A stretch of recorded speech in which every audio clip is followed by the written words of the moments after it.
Assalamualaikum warahmatullahi wabarakatuh. Saya Velania Gitasha dari Program Studi Pendidikan Bahasa Mandarin Universitas Negeri Malang. Kali ini saya akan menjelaskan tentang tujuan pembelajaran, karakteristik pembelajaran, sumber dan media pembelajaran.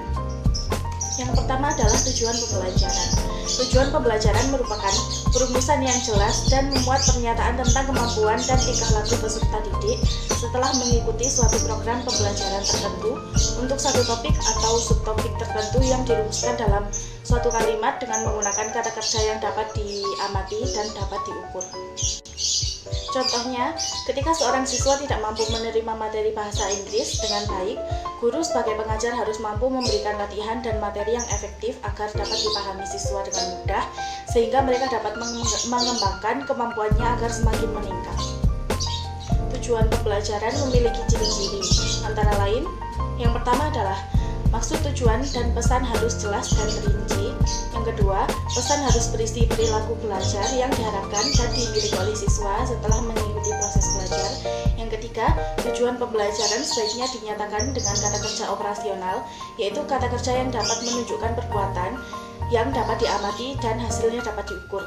Yang keempat, tujuan pembelajaran sebaiknya digunakan untuk menentukan strategi pembelajaran.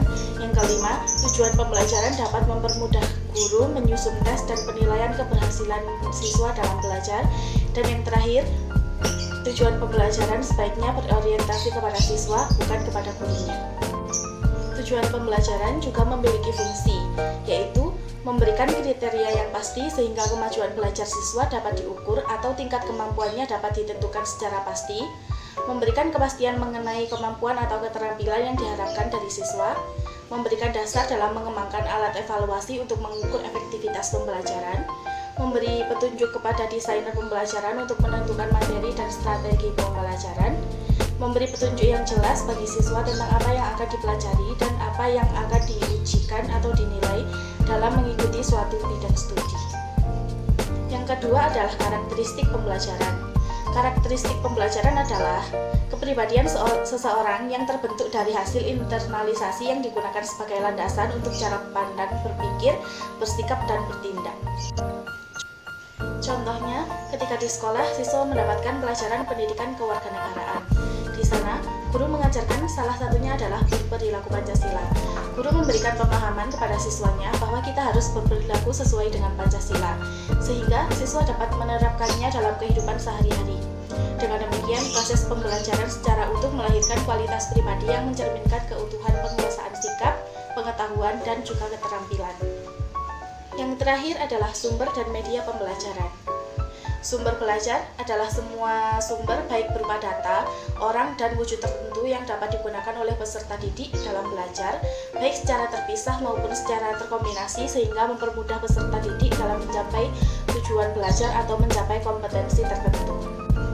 Contohnya adalah, dalam proses belajar, siswa memiliki banyak sumber pengetahuan seperti bahan dan program aplikasi yang digunakan sebagai program pendukung dalam menyimpan pesan-pesan pembelajaran seperti buku paket, teks, handbook, modul, program video, audio, film, dan lain-lain.